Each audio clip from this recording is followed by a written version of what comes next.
The following radio program you're about to listen to is provided to you, the listener, by Inked Geek Studios. Get this and other great shows at inkedgeekstudios.com.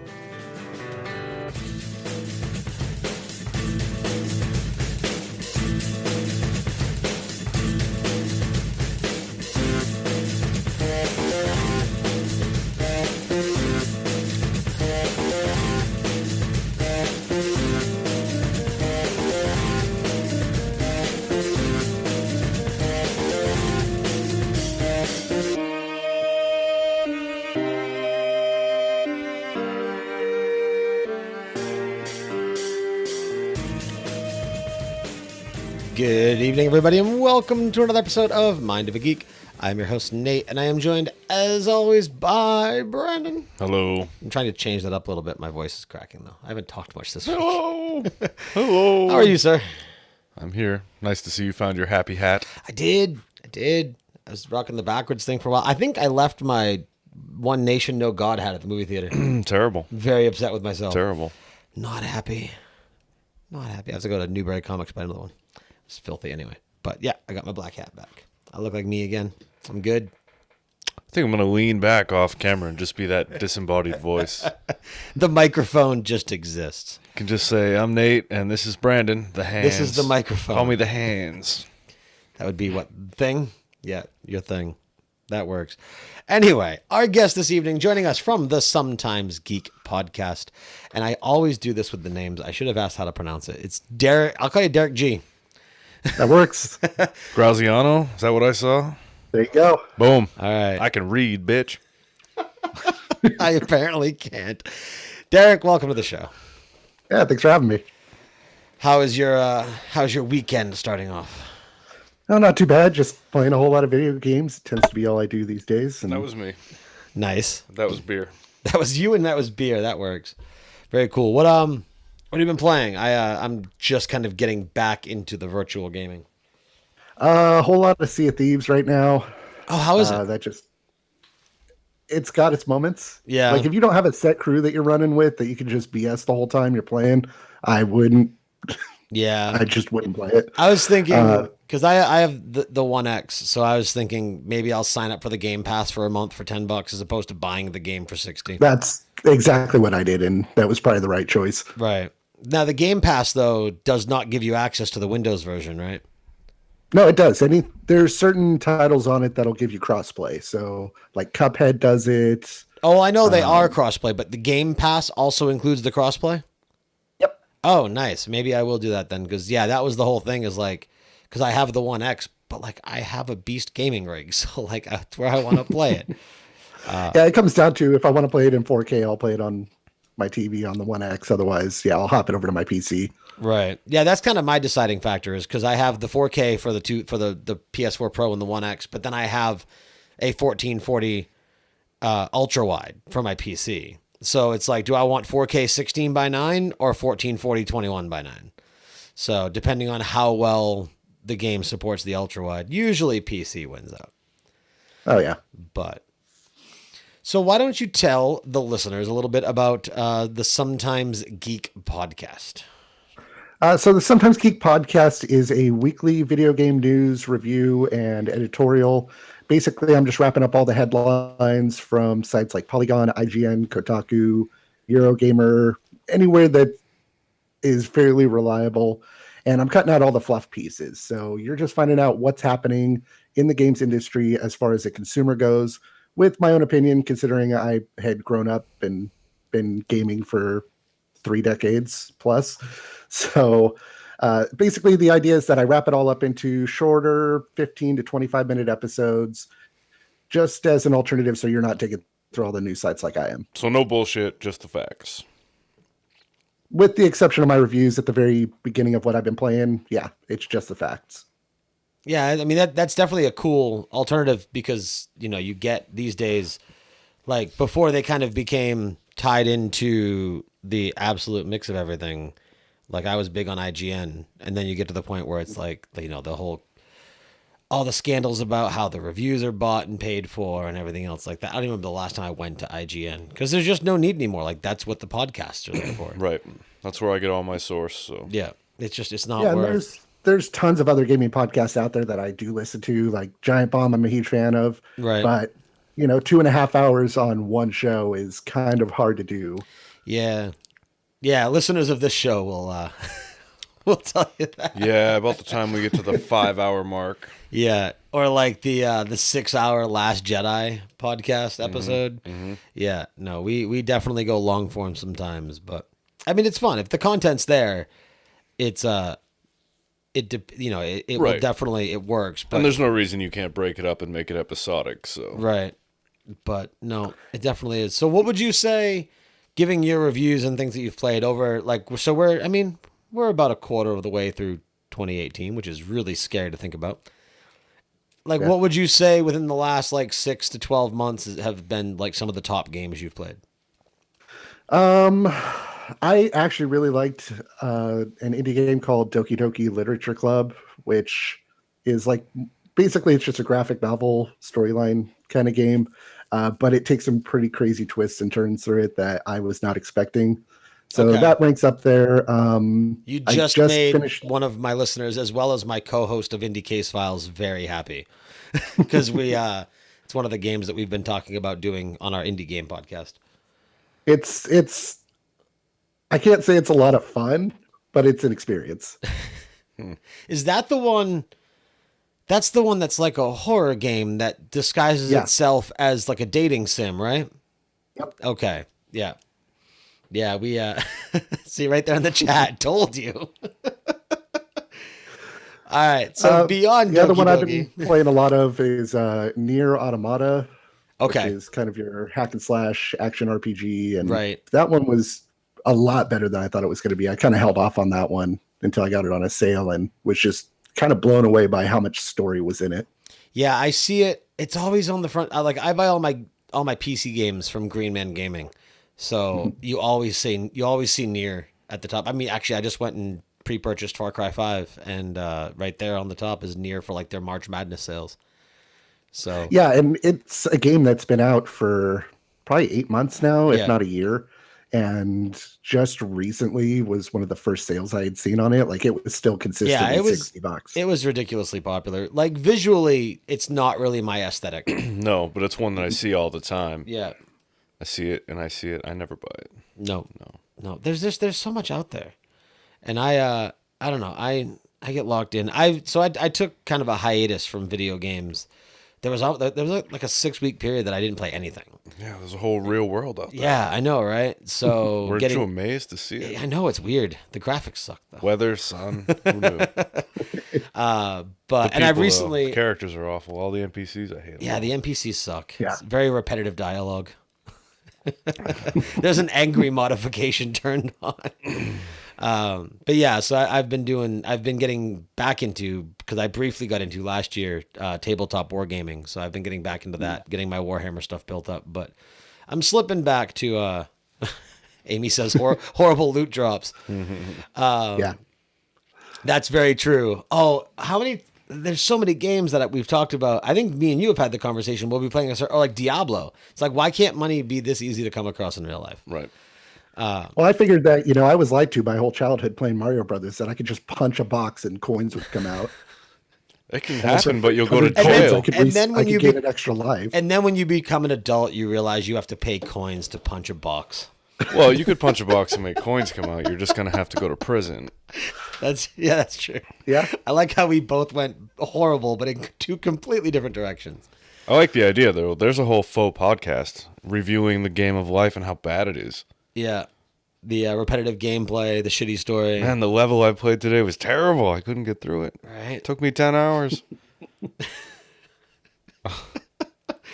Yeah, no, there you go. Actually, yeah, no, that would be fun. Almost like a storytelling podcast. Like each episode's a new chapter, and like describing real life as a video game. The boss There we fights go. every night. Let's She's add a it. real bitch. Ah. Let's add a 6th show to the network. Fuck.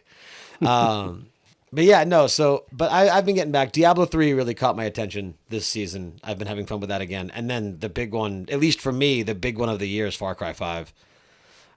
It's one of those ones, and it's just knowing how I am with Far Cry games. Like, I'm one of those, I want to explore the whole map. I want to do all the stupid side quests. Right. And then 25 hours into the game, I'm like, okay, well, now I'm going to go play this other thing. Yeah, I definitely feel that. So I've had a couple of people I've spoken to, actually a friend of mine and friend of the network, really, Austin Cooper. I was chatting with him a few weeks ago now, talking about like the Ubisoft dilemma where every game is the same, just a different setting. And like, I like that. So I don't have a problem with that. I like the whole climb the tower to reveal part of the map and unlock different things and find all the hidden items. And like, I don't mind that at all. So for me, that's not a problem. I liked it in Ghost Recon Wildlands. I like it in The Division with the light amount of it that has. Yep. I know, obviously, you really enjoyed Wildlands. Yeah, it's the one game. And I was going to say, I don't have the attention span for anything. You said you play a game for a certain amount of time and then move on. I do the same. Wildlands would be the exception to that. Right. That's the one game I completed all the way. Right. And with the exception... I used to be more of a completionist with games, but especially now that I've been doing the podcast, it's like, okay, I can't sit here and talk about the same game week in and week out. Like, I try to play everything that's out there now. And if I can't knock it out, at least the main storyline in like 10 hours, then it's like, okay, what can I play alongside this? So right. I might put 30 hours into a game like Nier Automata. I put like 35 to 40 into it, but I was also playing other shorter games to try to fill in that content gap. Right. See, it's interesting because one of the things that's constantly argued for with a vast majority, or at least a majority of the video game community, is we want longer games, longer games, longer games. Like, that's the thing, right? And I've always been not against it, but I've never been on the side of it, because to me, if you look at the idea of WoW notwithstanding. Well, right. WoW is an exception. MMOs are an exception, whether it be WoW or Ultima or EverQuest or Final Fantasy XIV. Like, they are always the exception to the rule. But like, if you look at a movie, right? So like, we just went to go see Tomb Raider, which was phenomenal, and I recommend everybody go see it if you like the story. I really enjoyed it. I think it's like the best video game adapted movie I have ever seen. It was really good, because most of them are garbage. Like, as a Warcraft fanboy, like, I loved Warcraft for what it was, but it was not a good movie. But anyway, we can talk about Tomb Raider later. You were nodding, I assume. Have you seen it? Yeah, okay. I saw it last weekend. Nice. Yeah, so we can certainly talk about that. But, I mean, you go see a movie, right, and you pay $10, $12, depending on what theater you go to. If you have like a like one of those big movie chains that's in Texas, I forget what it's called, but they're like one of the most popular movie theaters in that area. We don't have them up here. But anyway, you're paying quite a bit, right? So you go for a 2-hour experience, you're paying, let's say, $12 for a ticket, another $15 at concessions. By the time you get out of a 2-hour experience, you've spent $30. Yet you have a problem when your $60 video game only has 8 hours. Like, that doesn't make any sense. Like, why is that an issue? Alamo Drafthouse. Thank you. Yeah, part of that is like when, shelling out $5 for something versus $20 for something. It's that mentality of, I could spend $20 on this thing, but $60 should be more value. Right. I mean, I suppose, like, so I'm an ex-smoker. I mean, I vape now, but up until just about 2 years ago, it was like I believe it was May 27th of 2016. And it was either the 27th or 28th, but it was one of those days. I was a smoker, right? And everyone would say, well, isn't that so expensive? Isn't that so expensive, right? And because I smoked American Spirits, so they were like $8.50 a pack. Mm-hmm.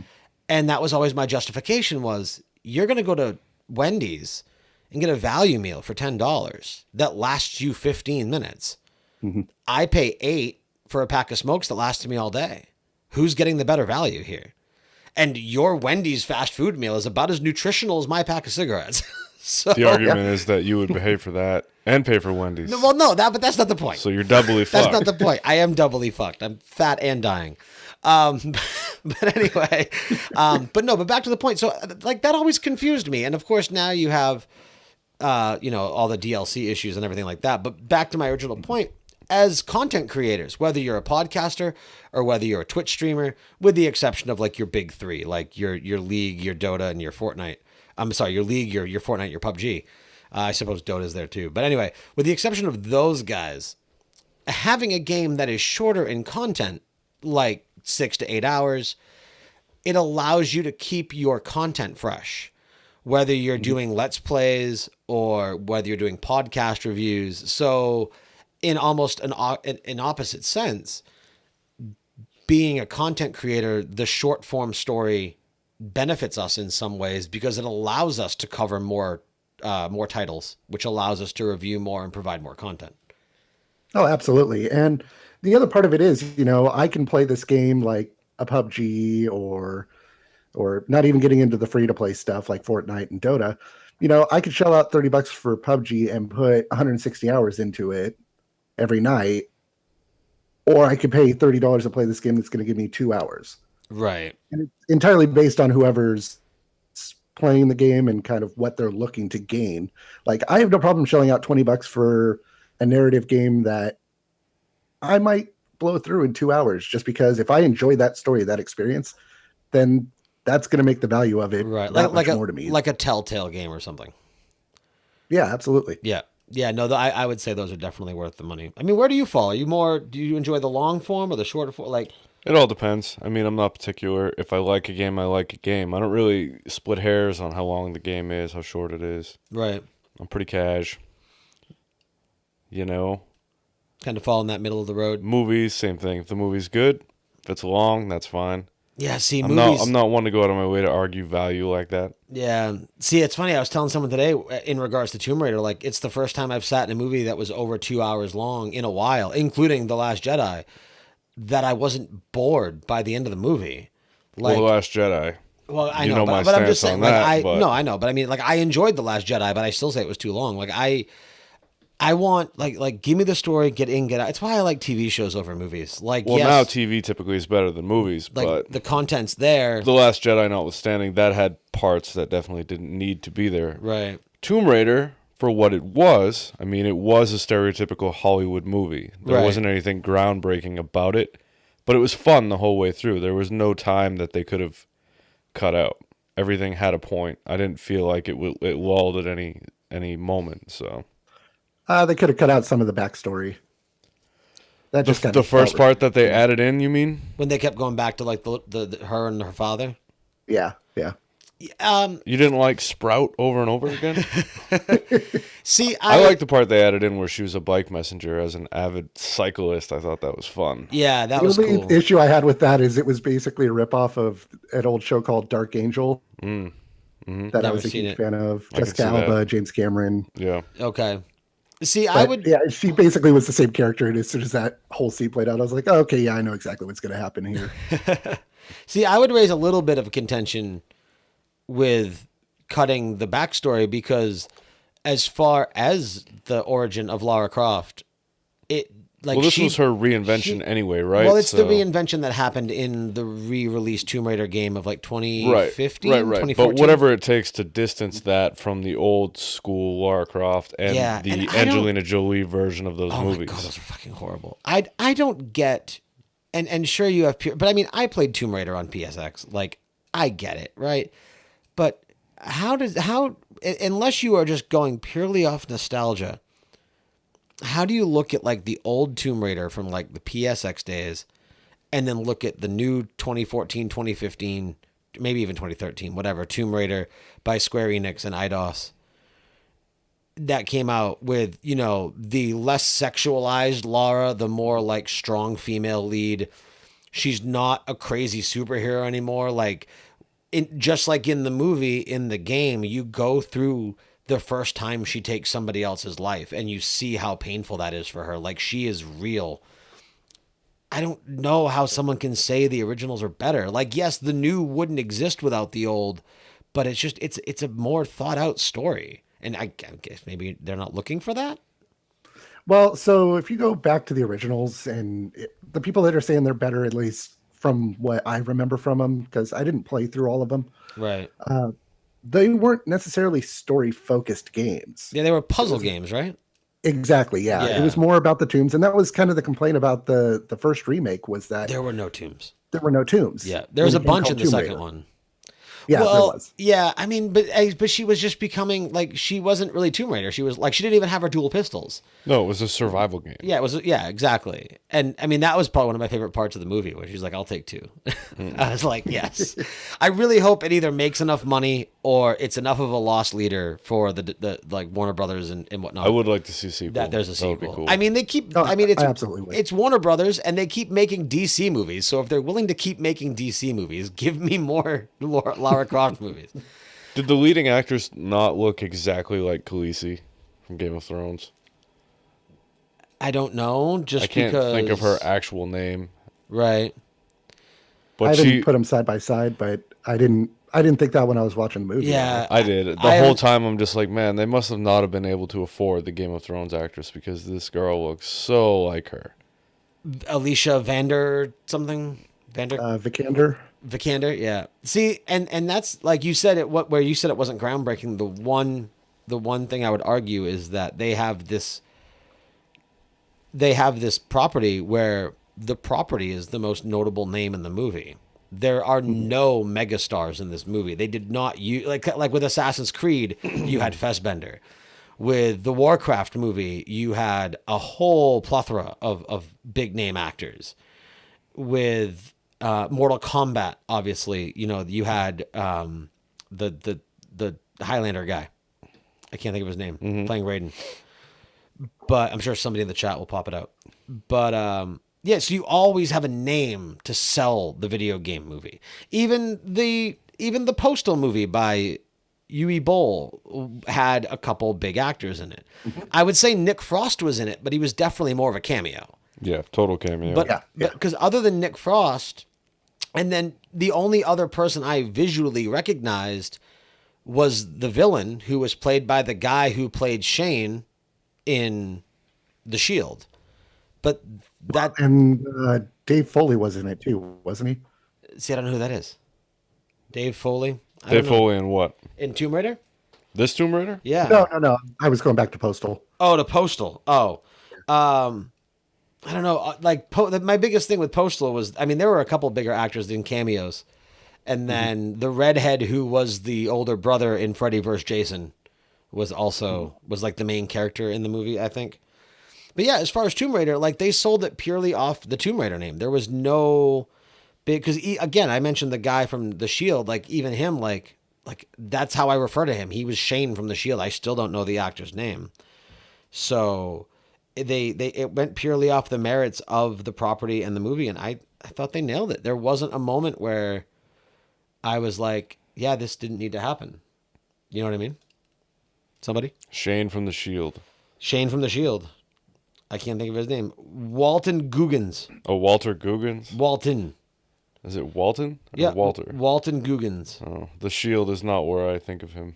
Yeah, but you've got Alicia Vikander. Dominic West was the father. I mean, he's known for The Wire, but I've never watched it. Then you had Waltons.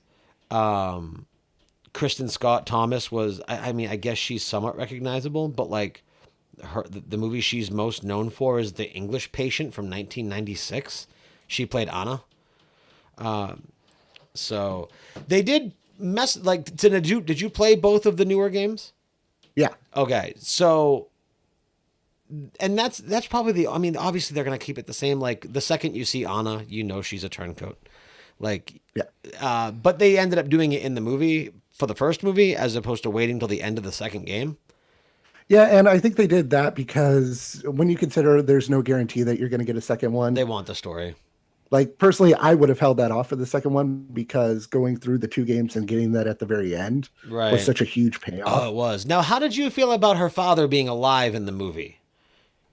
Compared to, because in no other instance of Tomb Raider, like, he's always been long dead, right?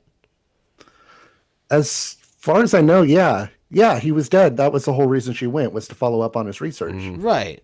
Yeah, I mean, it was the same island and everything. Yeah, and I feel like the fact that her father was still alive kind of took away from the story a little bit. Like, when you consider the fact that she was going there to do her own thing, Right. it changed it to, I'm doing this for my father instead of for myself.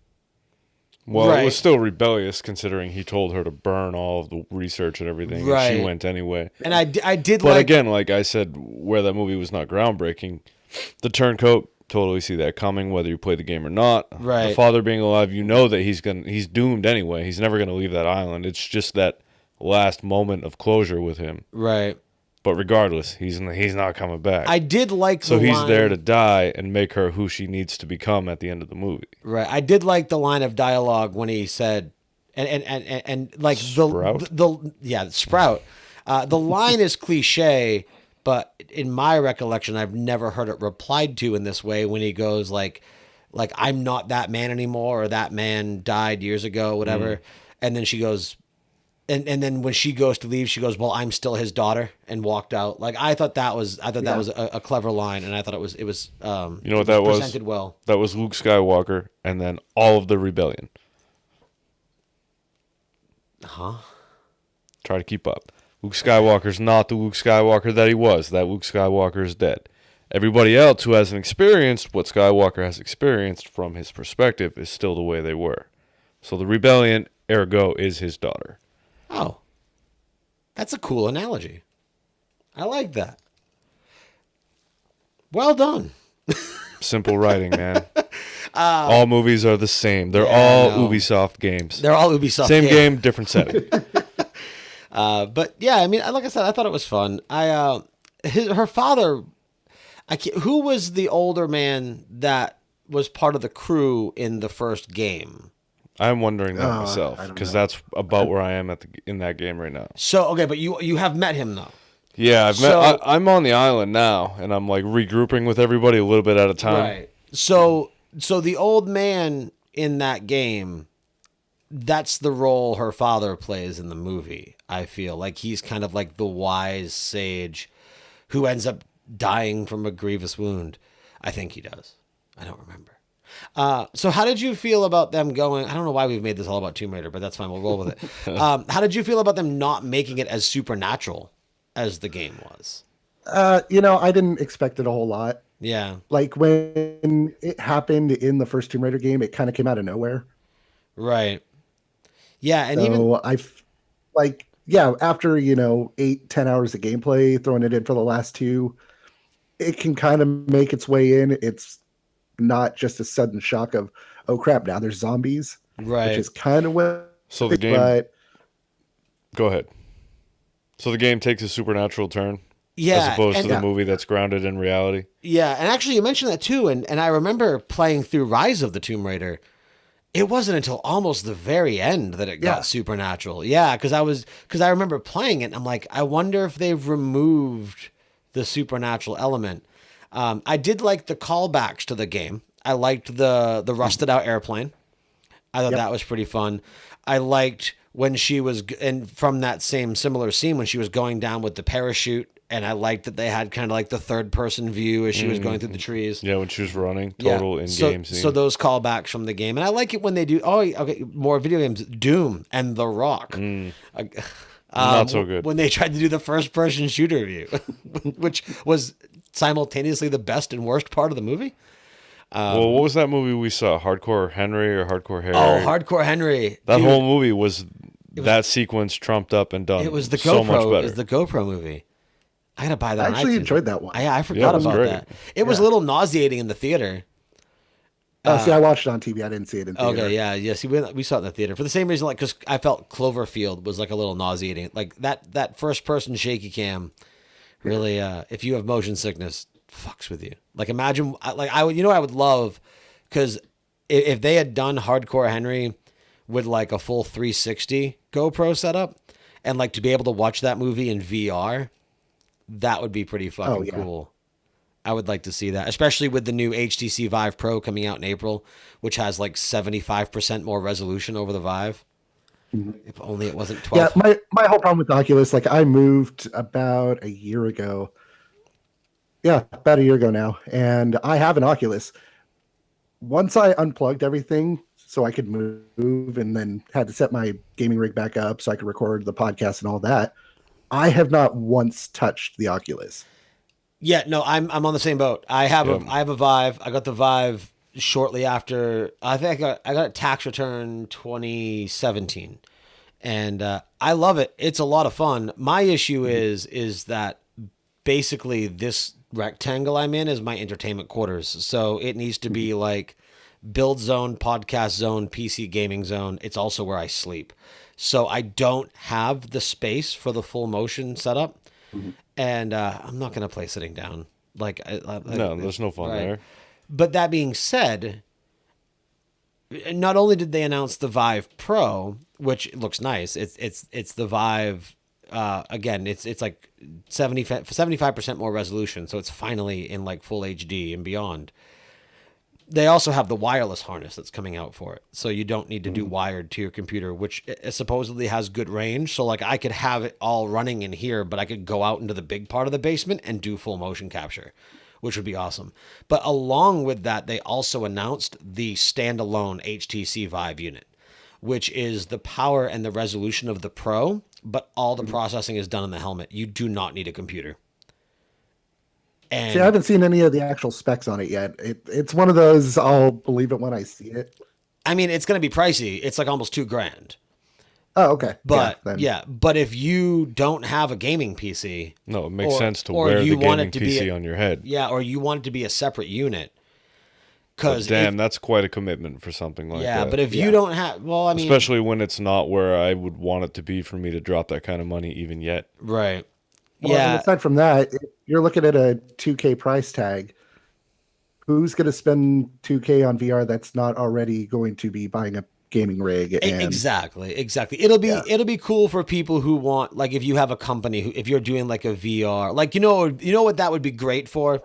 That would be great for these guys that do VR laser tag, where you have, 24 units and you have a laser tag warehouse set up, and then you can load up the software so you can make your laser tag arena look like whatever you want it to be, make your opponents look like zombies, whatever, like it's all full VR. And now you've got these independent units that don't require a computer. Like something like that, I believe it definitely is on like the marketing side at the moment. Right. That would be amazing. That being said, I'm excited that both the Oculus and the Vive have decided that VR is profitable enough for a second generation.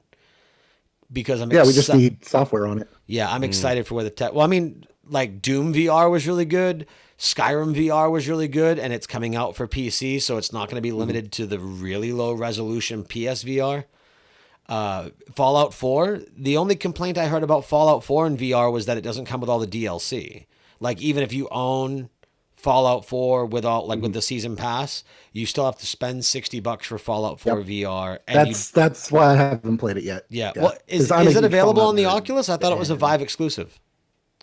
Well, I mean, you can load it up through Steam and run the Oculus through Steam. I've got a handful of titles that I can just transfer over. It mostly works. Right. And I mean, even the fun things like Arizona Sunshine was a lot of fun. I mean, I liked things like Job Simulator was fun. Like just because VR, like you would never play a video game where like you sit behind the desk of a 7-Eleven and hand out items, but having it in VR where you can like throw hot dogs at people and shit, like that's pretty fun. I had more fun watching people play that one, just to see the weird crap they would come up with, or like when you would have someone be like, I wonder if I could do this, and it actually works, like the developers programmed for it. Right. And there's no chance in hell I would try it. Right. So I could see that. And then there's the Rick and Morty game made by the guys that made Job Simulator. So it's definitely it has potential, and I'm excited to see where it goes. I mean, hell, look at what mobile games were when video games started appearing on phones, and now look at what they are. I mean, you've got full-fledged. I mean, you can play fucking Baldur's Gate on your iPad. Like there are full-fledged. Hell, you can play PUBG on my phone. You're playing PUBG. You can play and it's not even a watered-down version. You can play Civilization 6 on your iPad. It's $60. It's legit Civ 6, fully complete on your iPad. Like, it's amazing. So if you look at where that's come in the last 10 to 15 years and think about the potential for VR, it's exciting to see where it might go, and for it to just come down even further in price, for the headsets to become less cumbersome. I do think it's going to end up becoming some sort of happy medium between VR and AR. especially so you can take it outside. I'm excited Yeah, to see and what. that we're looking at like HoloLens has been working on that kind of stuff exactly. too. Right. I'm excited to see what AR is what really they- intrigues me. Yeah. I'm super excited for that. Yeah, because even like the all-in-one units, which suck, but they're good in concept, like the AR gun games, where you can get 6 buddies together or 12 and play 6v6 and have like Call of Duty out at a park somewhere with fake guns, but the augmented reality makes it so shit looks cool. Yeah, that'd be great if I had more than one friend. Right, I know, and we Yeah, weren't and both. even Nintendo Like- had been doing stuff with AR for a while, and I'm gonna blank on the name of the game because it's been out for probably 8 years now. But basically, it used the cameras on the 3DS to where you were playing through, and I don't remember the whole story of how this happens, but you were using the cameras on it to capture ghosts. Okay, So while that's you're sitting cool. there looking at your screen, like with the stereo speakers, it'll start playing a sound over to your left or your right, and you would turn your camera and it would show your room, right. but ghosts coming towards you out of the wall and stuff Whoa, like that. that's terrifying. That's cool. There's an app, because of the camera, and I know Samsungs can do it too, but with the iPhone 10, there's a way that there's different apps you can use that you can have your camera up and you can place things. Yeah, there's AR apps on the 10. Yeah, which are a lot of fun.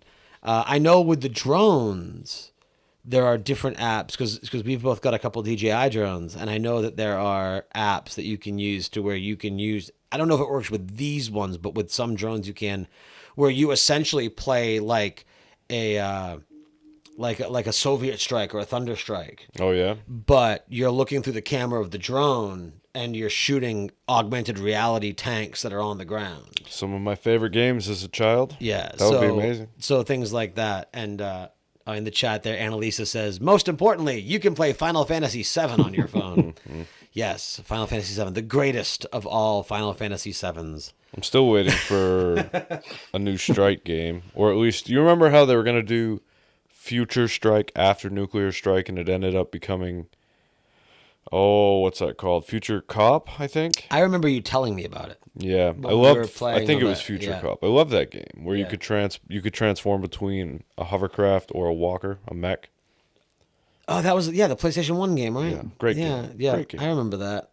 That was like a very dark, gritty game. Did you ever play those back in the day, like the Thunder Strike, Soviet Strikes, where you had your helicopter and you were flying over? They were big Genesis titles, and That's for sure. yeah, they're huge Genesis Jungle titles. Strike on Genesis. man. Jungle Strike, yeah. So it was one of those. So like the 1942 game, where Yeah. So it was the same concept, only instead of it being on a rail, you could fly around the map, and it was so it was isometric. So think like 19. Yeah, and it was over top like helicopter. Yeah. Yeah. I played, I think, Jungle Strike. Yeah. Okay. Yeah. Yeah. So man, I tell you, every time we talk about old Genesis, it throws me back. Did you have a Sega TV when you were younger? Do you I remember? was a Nintendo kid. Oh, you're a Nintendo kid. So you want to talk about? I was a Genesis guy. I picked Saturn over PlayStation because I'm an idiot. I eventually corrected that turn, That's but my funny. God, was I wrong? My leap from Nintendo went right to PlayStation. Yeah, no, I See, went. I had a friend go from Saturn to Dreamcast because he didn't learn. Was Did that you have it? a Dreamcast? I did have a Dreamcast. I didn't know anybody that had a Dreamcast. Was it Dreamcast? I'd have to check the timeline. Somebody can check. I know we got Amy. Dreamcast was 99. Okay, so it would have been Saturn. So it was Dreamcast PS2, and then Saturn PS1. Okay, Yeah. yeah. So I Yeah, went yeah. I went Saturn over PS1, and then again I quickly corrected it and got a PS1 or a PSX, and Resident Evil, and then I was young and my mom didn't know and was like, "Oh, I need memory cards." Fuck, and then went back to GameStop or Yeah, EB the Games and fucking bought memory cards. Bane of my existence. Man, isn't it amazing how much games have changed? But yeah, so anyway, as far as Sega, like a company being ahead of its time, right? Like you go back to, Christ, this would have been before my parents split, which was I was 13, so that would have been what, 97. So we're talking we're talking Genesis, like a Genesis era. So 94, 95, 96, right? Yep. In that era, right? So it was main public cable up here at the time, and this was probably offered nationwide, and it might have been offered in other countries. And it was a unit that went into your Genesis, and you screwed a coaxial cable into it, and it was a monthly subscription service. I think that shit was like $60-70 a month because this was like brand new tech, and that shit was expensive. And you had a library of like 50 to 70 Genesis games that changed on a monthly. It was Netflix for Genesis. Yeah, I remember the commercials for it. And we're talking like the mid 90s. Like, you want to talk about being ahead of its time. And that was how I got introduced to like Comic Zone. It's how I got introduced to the Shining Force games, Altered Beast, the whole Rise from Your Grave shit, Golden Axe, like so many games. Basically, Sega Channel did for me with old school classic games what Rock Band did for me with old school classic music. Which I see the poster there on the back. Like, come to Rock Band, like I grew up in a country household. Like, both my parents listened to country. Nobody listened to old rock. So like the original Rock Band and even Guitar Hero was like, that was my introduction to The Who. That was my introduction to The Police. With the exception of the radio hits, it was my introduction to Black Sabbath. Like, so between him and the Rock Band Guitar Hero games, like that they did that for me. So Sega Channel was great, and Nintendo never had an answer. Like, I wish Sega was. They still make great games when they make them for third party, but it'd be interesting to see what Sega threw together for a console these days. I know, like, the news just kind of happened this weekend that Atari finally announced the name of their new console that they have coming out, which I still have no idea what the hell it is. No, and I think what's the name of it? Honestly, I skimmed the story. I didn't even read it. Oh, okay. Because I have no interest in it. I mean, isn't it basically like an emulator box? Like, it's just going to play classic Atari games, isn't it? Yeah. And then, like, you can pay like an extra $150 for a version that actually has real wood paneling. I would love that. I wouldn't play it. I can go down just to to have it, man. Probably find some, just slap it on and call it good. Right? Did you have an Atari? I did. My earliest. So it's funny. My parents had an Atari before they had me. Mm-hmm. So some of my earliest memories are playing like Combat Joust. Yeah, man. Combat. Like love Combat. That's such 80s goodness. No, the wood paneling on everything. I love it. Oh my goodness. Do you remember wood paneling now? Do you remember the TVs that were also like armoires? Yeah. The full console TVs. My great grandparents had one, right? Tube TV. And rather than get rid of it because it's a piece of furniture, it becomes furniture. So the new flat screen TV ends up on top of that TV. That's Dan Roberts. Yeah, that's hilarious. It's almost like the Mitch Hedberg joke, which we talked about last week, which was like, you know, escalator broke. No, it's like, no, escalator not broke. Escalator temporarily stairs. Sorry for the convenience. I say that every time I see one. Right. Exactly. So that's what that is. It's like the TV's broken. No, it's not. TV has permanently become furniture. That's true. Like, turn that shit into a fish tank, multiple purpose. What do we got going on in the chat? Loved the Dreamcast. I didn't have one, but the guy I was dating did. It maybe have been the only reason I was with him. Hilarious. I will say this for the console TV, or anything of that era, a lot harder to break. Shit breaks easily. Atari, hard to break. Always worked. And that TV that I mentioned that my grandparents had, if it stopped working, my grandfather would hit it with his cane, worked great. Meanwhile, the Xbox 360, you could break it simply by standing it upright, which was a feature. Or the Xbox One at my house that I haven't turned on, all of a sudden doesn't work right. Oh, all that's done is sit there. They feel neglect. If you don't use them for a while, they stop working. AI is a bitch, man. It is. AI sucks. Man, I like the classic game talk. Back to Saturn. The Horde was a great Saturn-only game.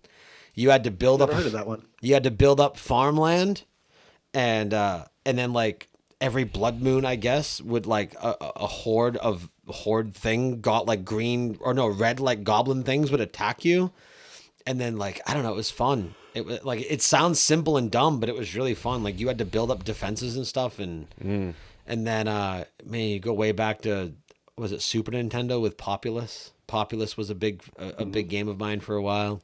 My Super Nintendo days were very slim on games. Final Fantasy 2, man. It was whatever I was lucky enough. Final Fantasy 4. See, I never got that. I got Secret of Mana. Secret of Mana.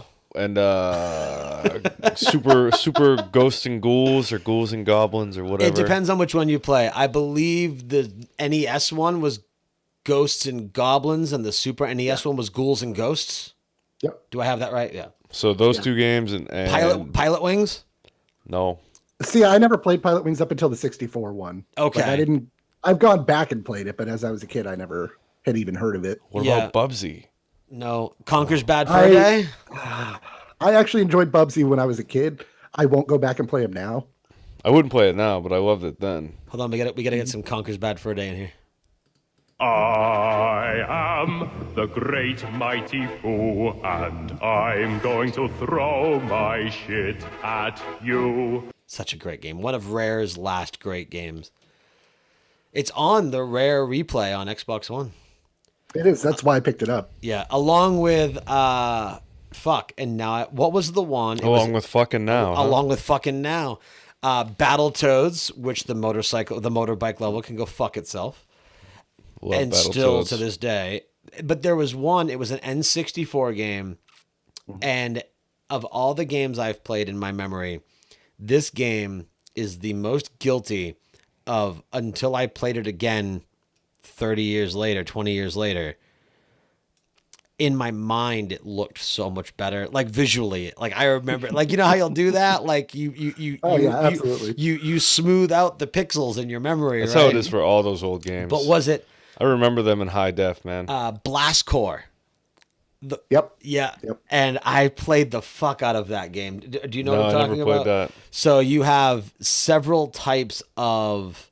I don't even know what the story was, but you had. So the story was there was a set of nuclear missiles on a truck that for some reason lost control and it can only drive forward. So the whole point is that you're demolishing buildings and towns. So this truck could make it to a bunker so it blows up there rather than Oh, destroying that's right. the Yeah, yeah.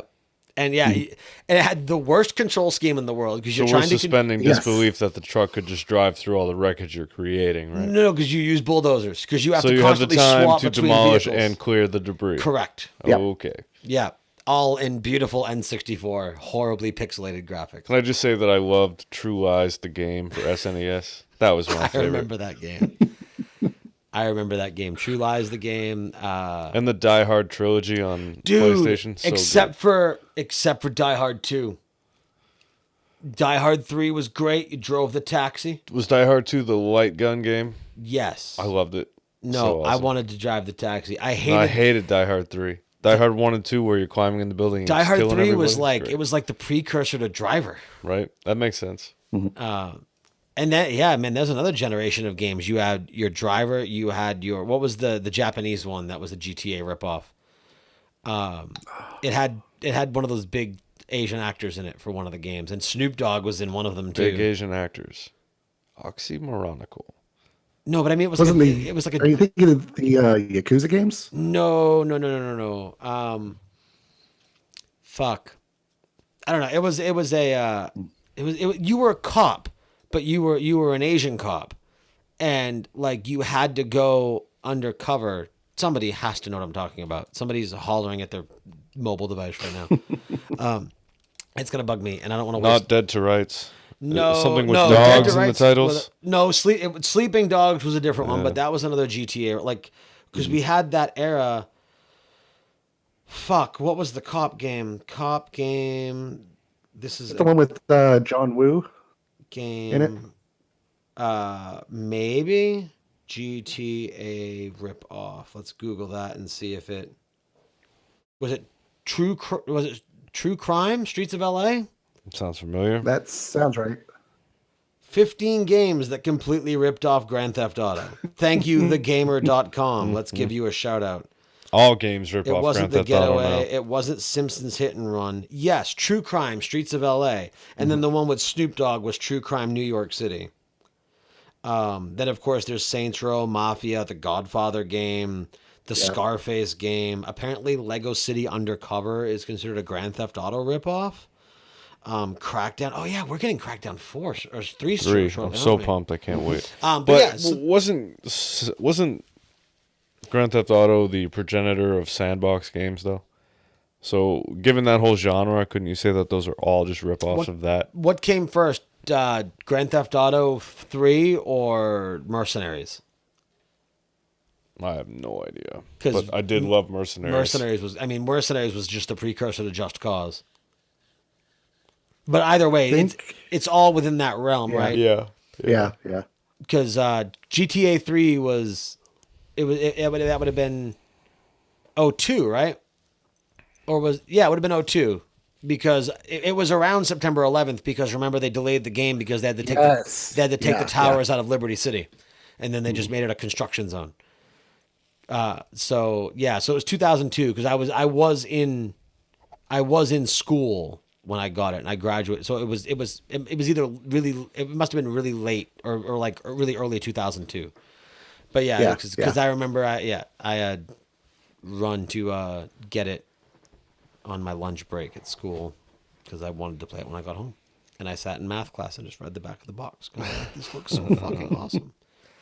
And then man, those were great. 5 was great, but yeah, other than GTA, I mean, yeah, you have Agents of Mayhem.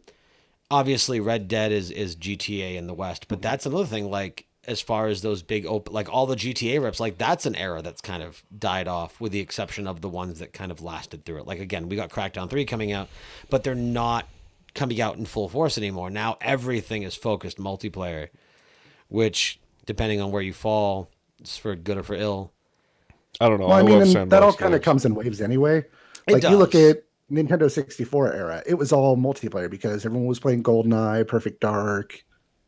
You know, wrestling games were real big at the time. That's true. Yeah. I forget every once in a while. So I didn't mean to cut you off. So Amy in the chat, she was actually on, was it Q's Quality Control or I forget what it was, but her name is in the credits for the original Red Dead Redemption.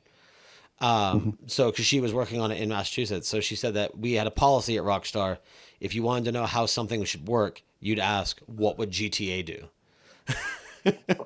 So, it's probably not a bad policy. She said, if it ain't broke, don't fix it. Yeah, that's what would Jesus do? What would GTA do? With the exception of 5 and its horrible switch between characters storyline. No, I didn't like it. But GTA Online, fucking nailed it. Now it just needs to be a standalone game. Which I guess it's kind of what it's become because they've already said they're not making any DLC for GTA 5. Not any single-player DLC for GTA 5. What is breaking? Don't know. But yeah, so that was a nice, fun venture down classic gaming. No, it's amazing, man. And I'm excited to see where they go. I'm excited to see what's next. Just with what video games do. I want, for me personally, I want my short-form entertainment. I want, the big thing, obviously, in the next couple of years is, Annalisa mentioned it for the phone, like the Final Fantasy VII remake. I'm super pumped, man. Sephiroth is my favorite villain. Cloud's cool. Barrett with Kafka. Okay, yeah, no, I don't disagree. The clown is awesome. But I mean, as far as he wasn't really there wasn't a lot of depth to him because it was Super Nintendo era. Yeah, that's fair. But as far as the story, I like the whole mommy issues, avenging mommy. I don't know. I loved Sephiroth. And then Final Fantasy VII is also the only one to feature 3 versions of Bahamut, which is my favorite of the summons. And the one where he flies up behind the shadow of the moon and then just shoots the nuke down to Earth was pretty fucking cool. And I'd love to see that in HD, right? Yeah, and that's one of the things that it's one of my guilty admissions is that I never finished 7. I didn't play it until... I know, that's the response I get every time. What? I didn't play it until probably 10 years after. Okay, it didn't age well. Exactly. So I can see that. It did not age well. The one Final Fantasy that did get me was 6. That's the one that I've played through multiple times. And the one originally released is 3 with all the mech suits. Yeah. Yep. No, 3 was cool. I liked 3. I mean, if you're gonna judge them purely based off when they came out, which I suppose is what you have to do, 4 is by far my favorite. Kain, Cecil, Rosa, Tella, Zeromus as the main villain. Before I kind of adopted like the Cynic nickname, like Zeramis with like an X as opposed to a Z was a handle I went by. So it was all Final Fantasy inspiration. So definitely, like, they're there. And I feel that when they went future tech, not in 6, but like once they dropped the medieval feel and they went future tech, I feel like they lost some of their epicness. They didn't feel like such a, like, as far as the PS1 versions, I hated 9 with a passion. I thought it was way too goofy and comical. That being said, of the 3, I guess 4 if you count Tactics, but it's a different game with the Final Fantasy brand. Of the 3, it is the one that felt the most like the classic ones. Mm-hmm. So it had that feeling, but I didn't like the fact that my main character had a tail. But with 7 and then 8, I mean, 8 was Dawson's Creek in Final Fantasy, and then like I loved, if you could get over the sugarcoating though, like I loved the whole like they all grew up together and then were brought back, and like, is Squall alive? Is he dead? Like, what's going on? Seifer was awesome. The Gunblade was a cool adaptation for Final Fantasy, and that was fun. I didn't really care for the villain. I don't know. And then they've been hit or miss ever since. I hated 10. I didn't like the character building. It's the same reason I don't like Path of Exile. I don't want the bubbles. Give me character direction. Yeah, I mean, 10 seems to be the divisive, like, people either love it or hate it. Like, I was okay with 10. The only reason I played it at the time was because my girlfriend at the time wanted to see how it finished up, so she made me play it. Right. I mean, Jet was 10 cool. too, which was the job system, and I can't stand job systems in any of the Final Fantasy games. I'll take the materia system over that. Oh, yeah. I love the materia system. The only thing, so we talk about 6 and we talk about 4, right? Which I believe of your pixel based, like your 8 and 16-bit Final Fantasies, I believe those are the best 2, 4 and 6. Mm-hmm. And the thing about 4 that I love the most, there's no job system, there's no tree, there's no stats other than when you level up. Mm-hmm. You were the game was designed to present you with a challenge based off your current composition. And that's what I found to be the most fun. Like when you were going through the Cave of Mists, right? In the beginning there, you only had certain characters. When you end up losing Tella eventually because he gets pissed and storms off, now you have to figure out how you're going to encounter the 2 or 3 or 4 bosses that you have before Tella comes back. How am I going to fight these bosses without a white mage? Because I can't just hot swap my main character to a white mage. It's, you can't do that yet. Mm-hmm. So there were challenges there that I believe are removed by the custom building in the modern games, which add more element to them. But if I want element, like everyone that knows me when it comes to RPGs and character building knows that like I prefer Diablo over Path of Exile. Like give me a couple buttons to click, give me a build and let me play. Same with WoW. I'm a vanilla player. I was an end game raider. I led the only guild and only raid team on my server that finished Nax before Burning Crusade dropped, because I think it was like less than 10% of the active guilds at the time completed it before BC dropped. So like I was there. I mean, I was a classic EQ player. I played Ultima in the mid 90s. Like I was there. I get it. And I loved it at the time. But when they made that change in WoW, where like I am no longer sinking so many points into everything and I just click a square, now that you can have 3 builds and you just can hut swap at any time, like give me the ease of play, because I don't need to brag about my EPing anymore. Like, because I mean, same with Diablo. Like a streamer friend of mine, I'll give him a shout out, Friendly Spatula. Check him out. He's a lot of fun. Twitch.tv/Friendly Spatula. He'll give me shit because the way I play Diablo is I'll stay away for a couple days when the new season drops.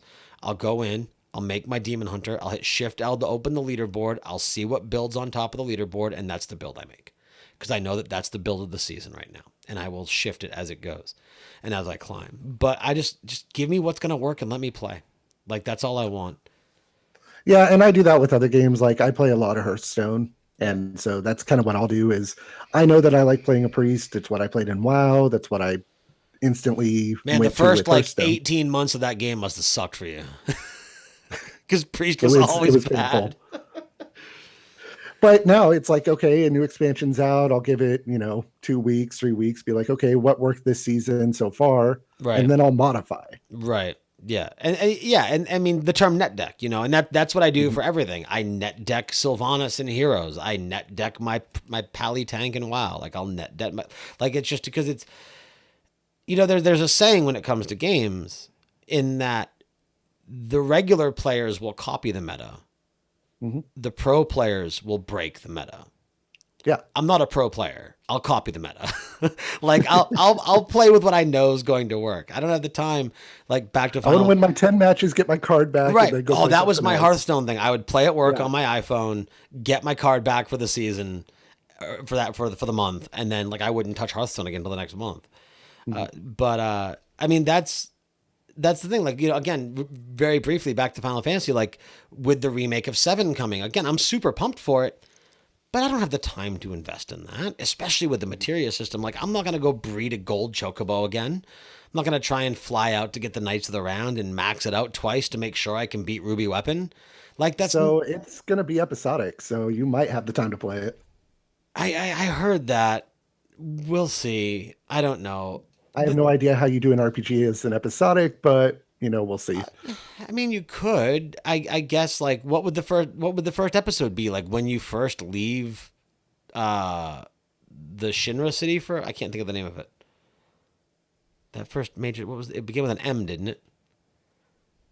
I don't know. It's been so long. Midgard. Yeah. Yeah, like, so I guess that could be the first chapter, because when you first get into the actual world map, like, that could be chapter 1, I suppose. But that also includes the transvestite cross-dresser potential rape scene, which they said is going to be in the remake. So let's see how they do it with all the PC issues that happen these days. Yeah. I mean, it didn't really forward the story. It was just there to be funny, because you had the perverted guy going like this, and it was really funny in PlayStation 1 graphics. Never played. You need to, man. I don't know. Now I'm a little glad. No. But that being said, I know it's controversial. Final Fantasy 15, I think they knocked it out of the park. I loved what I played. I haven't finished it. I was waiting for the PC release, and then I haven't picked it up yet. Yeah, I put probably 12 hours in and just fell off of it. It just didn't grab me. Yeah. I mean, I enjoyed it for what it was. Yeah. But, like, I even enjoyed the driving around and all that stuff, but I don't know. It just didn't do it for me. Right. No, I And mean, that's most JRPGs anyway. yeah. In my opinion. No, I don't. None of them catch me like Final Fantasy does. Final Fantasy, it's the namestay, and it pulls you in. The 14, the MMO is not bad. 13 was a pile of garbage. I can't believe they made 3 of them. Yeah. Now, I said I didn't like 10. I liked 10 too, but you hate the job system, so I could see maybe why you didn't like that one. But I mean, it was essentially Charlie's Angels in Final Fantasy form. And 10-2 came out a while ago. I was a horny boy, and some of those costumes were really fun to look at on PS2, which looked wonderful back in the day. So, like, that was the draw. Like, how do we get boys to play this game? We make the 3 hot girls of 10 half naked. Cool. It sells. I mean, it works for DOA, arguably one of the shittiest fighting games of all time, but they've got the biggest, most revealing boobs, so they still make money. And a bounce slider. And they bounce like crazy. Like, who does their physics? They need to hire actual physics people, because boobs don't work that way. I have seen them. They don't bounce like that. Anyway, on that note, this has been a ton of fun, man. I appreciate you taking the time to come on. Yeah, anytime. Thanks for having me. Where can people find the Sometimes Geek show and expect to get episodes? So you can find the Sometimes Geek podcast at sometimesgeek.com or on any podcatcher. We're on Spotify, Apple iTunes, or Apple Podcasts, whatever the hell they call it now, Google Play, all of them. I also do the Sometimes Geek Levels Up series, which is more of the deep dive into gaming culture, where I interview YouTubers and Twitch streamers, cosplayers. Like the episode I just put up Friday was an AMA, just so I could talk about myself for once.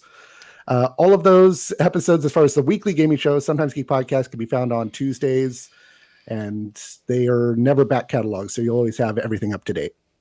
Very cool. So check that out. And I think was it Sometimes Geek Do you have a .com? Is that what you put here? Yeah, sometimesgeek.com, yep. Or you can find me on social media, on Twitter at Sometimes Geek. Pretty much just Sometimes Geek, you'll find me. Cool. All right. Well, this has been a ton of fun, and I checked out the show a couple episodes back when you first submitted, and again, playing catch up.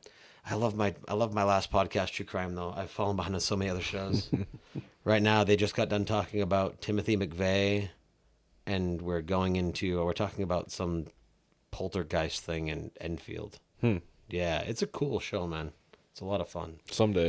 Someday, right? Indeed. So again, check out all of Derek's stuff, sometimesgeek.com, and look forward to the show every Tuesday, you said? Yep. Tuesday. As for this show, you can catch the show live on Saturday nights. I'm surprised I haven't fucked that up yet, because that's new. Saturday nights at 8 p.m. I almost fucked up the 9 p.m. though. 8 p.m. Eastern time at twitch.tv/InkedGeekStudios or InkedGeekStudios.tv. If you do not listen live, listen wherever quality podcasts are found, which you probably do because you're hearing me say that, so whatever. As I started last week, I'm going to continue with this week. We pitch Patreon, we pitch t-shirts, we pitch a lot of things that involve you spending money, but we're kind of taking a little bit of a turn going into the spring and summer months. People are going on vacations. People are buying things, new car for the summer, new toys for the summer, whatever. So, if you want to give us $1, give us $1. You've listened to past episodes. You know how to do that. What I want to ask is that if you listen to this show and if you enjoy this show, tell a friend, tell somebody you know, somebody you work with. If you think that they would enjoy this show, tell them about the show, tell them about the network, and help kind of spread the love and help bring more eyes and ears to the video and audio version of this show. We're coming in. We're about a little over halfway through season 5 right now of this particular show, and then we're going to be going into season 6 starting in June. And then we've got the other show. We've got STFU, which we just did episode 04 on Tuesday, and everything else like that. So yeah, Annalisa, you rock. She's like, give them $1. Oh, what? Give them $1 and tell a friend. Tell a friend and then tell them to give us $1. Yes, tell a friend and tell them to give us $1. Yeah, but no. In all seriousness, if you like what you hear here, tell someone, spread the word. I do it all the time with different podcasts I listen to, like I just talked about last podcast, and Twitch streamers that I'm friends with or that I enjoy. So word of mouth for any creator. I don't care if you are like an independent musician, an independent streamer, an independent author, podcaster, whatever the case may be, a photographer. Word of mouth is the best thing that you can do for someone, because as that web grows, more people are talking about it, and it just becomes exponential at that point, and it's appreciated beyond belief. And then of course, iTunes reviews, if you listen on the Apple brand. And then I don't know if like Google or Stitcher, if they do reviews and things like that, but I don't use those platforms. But if they do, leave one there as well, and we would greatly appreciate it. But I think that'll do it. Our guest next week is no one, because I didn't schedule anyone because it was Friday and then 30. But we will have a bonus episode. I will preface it here, and there will also be a bumper on the front of the episode. Next Friday, prior to Limitless Wrestling, which if you are in the Maine, New Hampshire, Massachusetts area, I highly recommend you check out Limitless Wrestling Friday night in Westbrook. We will be sitting down at a local bar, the Bissell Brothers Bar, with Top Shelf Troy Nelson, who is an incredible independent wrestler from the Massachusetts area. He's up at Limitless every time Limitless is in town. He's incredibly fun to hang out with. So we're going to sit down. Now, the reason I'm prefacing it is because I am not bringing a whole bunch of recording equipment to a bar. So I'm literally going to put my phone on the center of the table and hit record. It's not going to sound great, but it should be a lot of fun because we'll be just drinking, having a good time, and it's going to be hours before the live independent show. So the content will be there, and I will try and clean the audio up as best as I can, but it is going to be a bonus phone interview podcast episode. So know that going into it, ignore it, and just enjoy the content. And I will bet anything that the content will be there. That being said, we will return on April 7th with Christy Cates, who you might know from her Twitch musicianship. I know I have at least a couple fans who are big fans of hers. So so we'll have her on, and we're going to do that a little bit earlier because of her schedule. So that'll be 7 p.m. On Saturday, April 7th. And I think that is it. Are you sure? Maybe. Does anybody have anything else? So again, one last time, Derek, thank you very much. Check out all of his stuff at sometimesgeek.com. And that'll do it. So for Derek, for Brendan, for myself, and for the rest of Inked Geek Studios, thank you all very much for listening. And we will see you in 2 weeks.